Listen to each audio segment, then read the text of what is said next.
अध्याय 20. कवींद्र म्हणाला, इकडे भक्तवत्सल भगवती तुळजादेवीने जगज्जेत्या शिवाजीला आपले दर्शन दिले.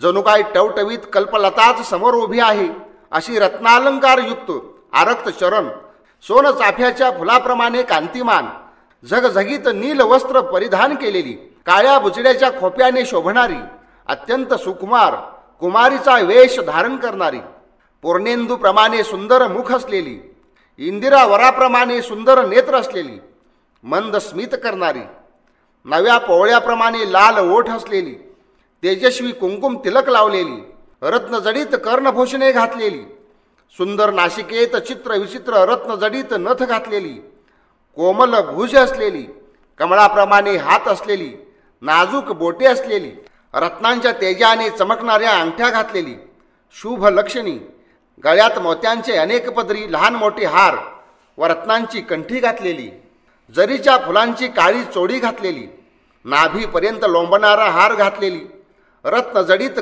कमरपट्याने शोभणारी, वरदात्री अशी ती विश्वमाता राजाने पाहिली. नंतर तिच्या दर्शनाच्या आनंदाने अत्यंत गोंधळून गेलेल्या त्याने नम्रतापूर्वक त्या आदिमायेला वारंवार नमस्कार केला. प्रणाम करणाऱ्या त्या भक्ताला त्या जगदीश्वरी देवीने आपल्या हाताने उठवून त्याच्याकडे दयार्द्र दृष्टीने पाहिले. नंतर सहस्रनामानी स्तुती करून ती सुंदरी हसतमुखी देवी आपल्यापुढे उभा राहिलेली त्याला असे म्हणाली. देवी म्हणाली, जो हा अफजल खान नावाचा यवनश्रेष्ठ जवळ येत आहे, तो हे वत्सा कपटी असून तुझ्याशी युद्ध करू पाहत आहे. तो हा कलिकालरूपी वृक्षाचे मूळ, देवांचा शत्रू असा यवनरूपी उन्मत्त दानवच समज. सर्व देवांना अवध्य असा जणू काय दुसरा रावणच. सर्व सैन्यासह माझ्या मायेने मोहित होऊन अंतक अशा तुझ्या समीप एकाएकी आला आहे. हे राजा, तो हा मेलेलाच आहे असे तू समज. धर्माचा निरोध करण्यासाठी वारंवार या लोकी उत्पन्न होणाऱ्या त्याला तलवारीच्या जोराच्या वाराने भूमीवर पाड. गळणाऱ्या रक्ताच्या धारांनी अवयव भिजलेला, मुंडके तुटलेला, बाहू गळालेला, पाय अस्ताव्यस्त पसरलेला, गिधाड कोल्हे कुत्रे आणि कावळे यांनी सर्व आतडी ओढून काढलेला अशा त्यास भूमीवर पाडलेला पाहू देत. जेव्हा तू वासुदेव झालास तेव्हा मी नंदाच्या घरी तुला सहाय्य करण्यासाठी स्वर्गातून अवतीर्ण झाले होते. हे दैत्य शत्रू, सध्या सुद्धा तुळजापूर सोडून तुझ्या साह्यार्थच मी स्वतः जवळ आले आहे असे समज. मूर्ख कंसाने पूर्वी ज्याप्रमाणे माझा अपमान केला त्याचप्रमाणे हल्ली या पाप्याने सुद्धा माझा अपमान केला आहे. तुझ्या या हाताने त्याचा मृत्यू व्हावा अशी ब्रह्मदेवाने योजना केली आहे. म्हणून हे राजा, मी तुझी तलवार होऊन राहिली आहे.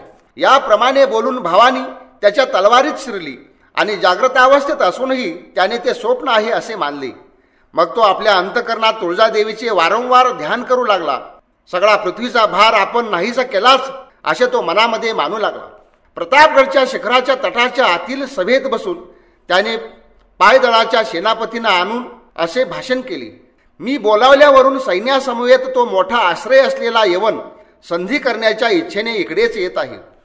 म्हणून आज माझ्या आज्ञेने तुमच्याकडून अडथळा न होता आलेली ही शत्रुसेना हे अरण्य पाहू दे. एकांतात माझ्या भेटीची इच्छा करणारा तो, शस्त्रास्त्रांनी सज्ज असलेले तुम्ही माझ्याबरोबर आहात असे ऐकून कदाचित भीतीची शंकाही घेईल. म्हणून तुम्ही सर्वांनी जवळच सज्ज असूनही घन अरण्याच्या आत शत्रूंना न कळत दडून राहावे. स्वतः करार करून सुद्धा जर तो संधी करणार नाही तर आमच्या दुधुंबीचा ध्वनी होताच त्याची सेना कापून काढावी. त्या राजश्रेष्ठाने याप्रमाणे त्यांना एकांतात जणू काय रहस्यच उपदेशिले आणि शत्रूसुद्धा सेनेसह त्या मार्गावर येऊन पोचला. भयंकर दगडांवर घासल्यामुळे ज्यांच्या गुडघ्यांची घट्ट कातडी गळू लागली आहे असे हत्ती त्या पर्वतावर मोठ्या मेटाकुटीने चढले. माहुतांनी हाकलेल्या हत्तींनी खाली घसरण्याच्या भीतीने रस्त्यावरील झाडांचे बुंदे सोंडेच्या शेंड्याने वेटोळे घालून धरले. पाठीवरील ओझ्याचा मोठा भार उतरल्यामुळे हलके झालेल्या हत्तींच्या छाव्यांना चढणीच्या रस्त्यावर आपली शरीरेच भारभूत वाटली. मोतद्दारांनी हळूहळू नेले जाणारे घोडे पाठीवरील स्वार उतरले असतानाही कष्टाने चढले. चढणीवरून पडण्याच्या भीतीमुळे हाताने धरलेली झुडपे उपटून पडली. काही जण खाली तोंडघशी सुद्धा पडली. वर चढणाऱ्या मस्त हत्तींच्या पायांच्या तडाख्याने निष्ठून पडणाऱ्या मोठमोठ्या धोंड्यांच्या योगे खालचे लोक नाश पावले. वेलीने गुरफटलेल्या बांबूच्या बेठामधून जाणाऱ्या त्या सेनेची निशाणे व छत्र्याही फाटून गेली. अत्यंत मस्त हत्तींच्या सोंडेच्या स्पर्शाच्या भीतीने तेथे काही जणांनी कड्यावरून पडून प्राण सोडला. उंच कडाक्याच्या काठावरून हातपाय घसरून पडणाऱ्या काही जणांनी दुसऱ्याही पुष्कळ जणांना आपले जोडीदार केले, म्हणजे त्यांच्या धक्क्याने तेही खाली पडले. याप्रमाणे त्या पर्वतावर चढून ती यवनांची सर्व सेना अतिशय थकली असतानाही तिने धैर्य धरून पलीकडची उतरण उतरण्याची इच्छा केली. पर्वतासारखे हत्ती तो पर्वत चढून आपला मध हळूहळू टाकीत उतरली. ज्याप्रमाणे तो पर्वत चढून त्यांनी स्वर्ग पाहिला, त्याप्रमाणे तो उतरून त्या लोकांनी जणू काही पाताळ पाहिले. नंतर पर्वताच्या मध्यभागी असलेली गुहेप्रमाणे खोल सिंह, वाघ, डुक्कर, अस्वले, तरस यांनी आश्रय केलेली, इंद्र नील मण्याप्रमाणे काळीकुट्ट झाडी असलेली, जणू काय वज्राचीच केलेली, अंधकार रूपी सागरात उत्पन्न झालेली, जणू काय लांबलचक विशालता, जणू काय पाताल भूमी, तिन्ही लोक जिंकणाऱ्या उत्कृष्ट गुणशाली शिवाजीने नित्य रक्षण केलेली, सूर्याच्या किरणांचा तळी स्पर्श न झालेली, गर्द छायेने व्यापलेली अशी ती जावळी जवळ येऊन अफजल खानाने पाहिली. तो बलाढ्य अफजल खान त्या जावळीजवळ आल्यानंतर ही माझ्या हाती आलीच असे तो आपल्या मनात मांडे खाऊ लागला.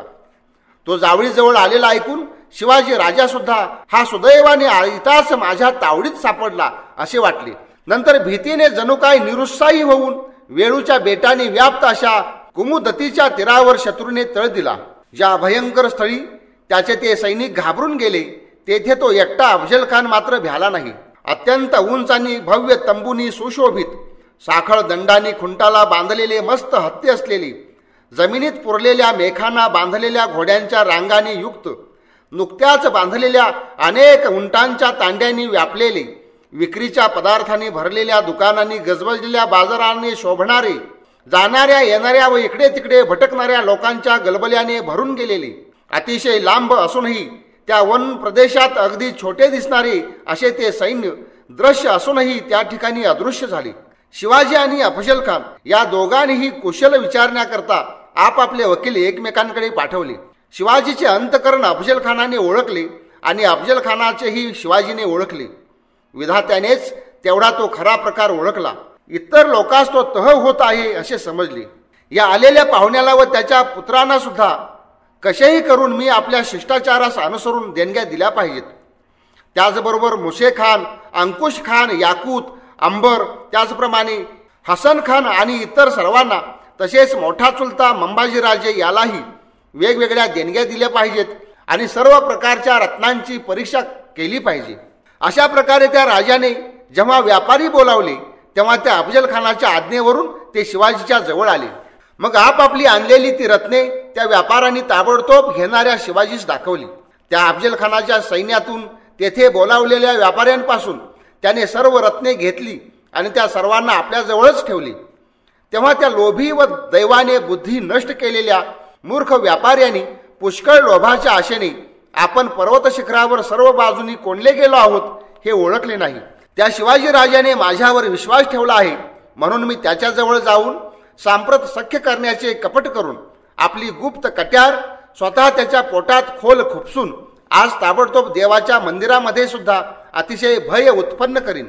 याप्रमाणे त्या यवनाने आपल्या मनात योजलेले हे कपट जाणून तो शिवाजी त्या सगळ्याचे फळ त्याला युद्धामध्ये देण्यास कसा सज्ज झाला हे सर्व मी सांगेन. त्याच्या यशाचा गोड असा वृत्तांत हेच अमृत होय.